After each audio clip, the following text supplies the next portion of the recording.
Guys, Matt Mollohan fishing here with your terrace tip of the week. The cold weather has officially set in. I can see my breath right now. The winter is here. I think it's here to stay finally. After the last couple of years not really having a winter, I think we're going to have probably one of the coldest winters we've ever had. At least down here in the south. I know up in the north you guys are probably getting pounded with snow and all kinds of stuff, and that's pretty much the norm for you guys. But down here, especially the last couple of years, I mean, it has been really warm, like water temps staying in the mid-50s even during the wintertime. So as far as wintertime fishing is concerned, what I want to talk about today, and a little tip of the week here, is everybody wants to run out deep. Everybody's immediately running to your 45-degree banks, your ledges, and chasing after those deeper fish. Of course, they're going to be there. A lot of people skip over those shallower fish that tend to stay shallow throughout the wintertime. They'll move up and down. They're still near deep water, but they're going to move up and down.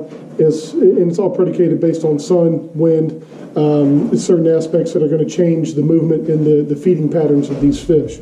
So what I like to do is I like to chase docks. It's one of my favorite things to do, skip a jig around docks and take a greenfish tackle, skip and jig, and I'll skip them around docks year-round. Changes up a little bit during the wintertime. You're looking for docks that have about 20-25 feet of water off the end of those docks, and I take a two-pronged approach. So depending on what time of day and where the sun is, usually in the morning times, I like to swim a jig or a bigger swim bait around these docks. Typically in the morning times, they're going to be suspended around those docks. They're not really going to be underneath. As the day gets warmer, gets hotter, they're going to move up shallower on those docks, on those rocks, but they're warming up faster. So typically what I'll do is I'll take greenfish tackle, swim a jig, and a 1/2 ounce. And this is in the almost color. It's my favorite color in the spinnerbait and swim and jig with greenfish tackle. I put a little Reaction Innovations Sexy Shad swim bait trailer on the back. It just makes perfect sense. Matches perfectly as far as color is concerned. And I'll take this and I'll throw it out all the way to the shallowest part of that dock, and I'll just reel it real slow. I'll creep it along the side of that dock. You know, they're feeding on bait fish first thing in the morning during the wintertime. Plain and simple. You can catch them on a crankbait in certain areas. Again, it's all wind predicated, and normally I'm fishing docks on the north side of the bank, because that's on the north side of the lake, because that's what's going to warm up the fastest. Same thing in the springtime when you're looking for spawning fish. The north side, northwest side is always going to be where your spawners move up first, because that's the area that's going to warm up first. It's protected from the wind, and the sun is really going to beat down on those areas a little bit longer throughout the day than any other area of the lake. So anyways, swim jig right down the sides of these docks. And what I'm looking for, again, are 20 to 25 feet of water off the ends, and I like to look for black floats. And again, that's going to be more sunlight oriented later in the day, but those fish are going to stay around those same docks. They're not going to move around and move to a wood dock in the morning and then a floating dock in the afternoon. That's just not how they're going to move.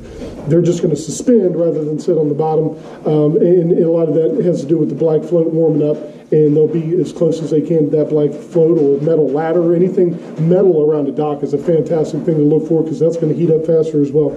So I like to swim a jig, and I also like to use an Optimum Baits Boom Boom swim bait.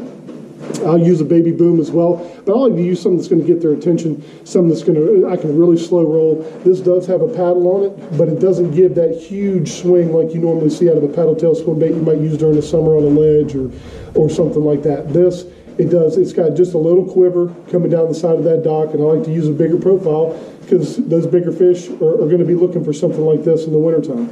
So I'll slow roll this rather than an A-rig. You know, a lot of these fish are getting used to an A-rig. A-rig will still catch them, but people aren't catching the same size that they used to.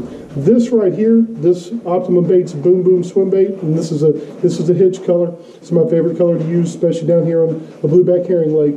This will catch bigger fish when that A-rig will not. So I like to slow roll these down the sides of these docks first thing in the morning. Again, 20-25 foot of water, looking for floating docks mostly. I'll cast it all the way up shallow and slow roll all the way back. Once that sun gets high in the sky, I only have 2 things on the deck of my boat.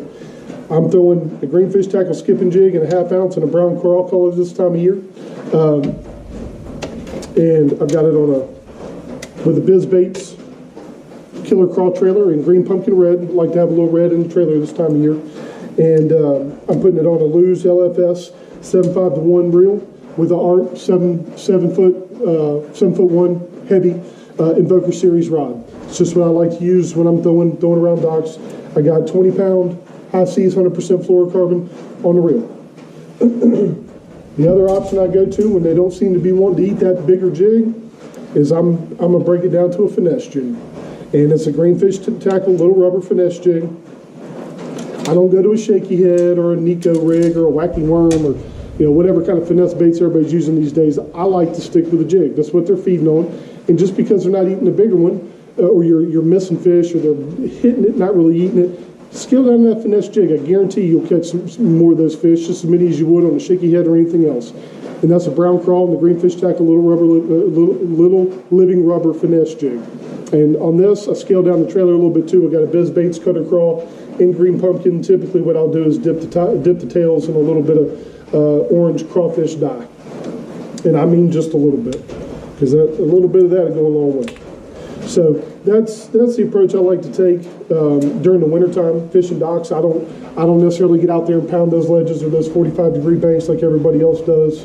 For this finesse jig, I put it on a 7-foot medium heavy Arc Sniper Series rod and a Lose Magnesium 7.5-to-1 reel. So that's the approach that I like to take.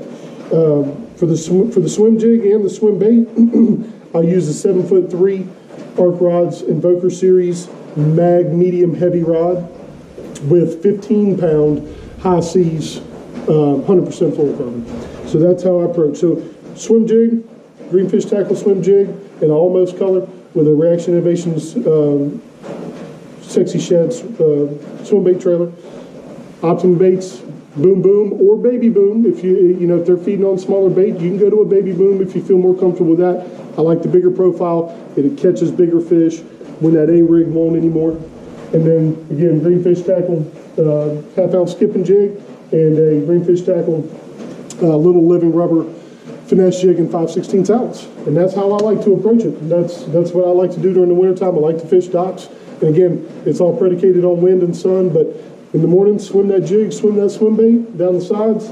When that sun gets up high, cast up shallower around, and get one of obviously fish docks that have rocks around them. That's going to be very important as well when it comes to that sun heating up those areas. So cast that jig up there shallow, bring it on down the dock, and I guarantee you'll have some luck this winter fishing some docks. Good luck to you. Until next time, guys. Thanks.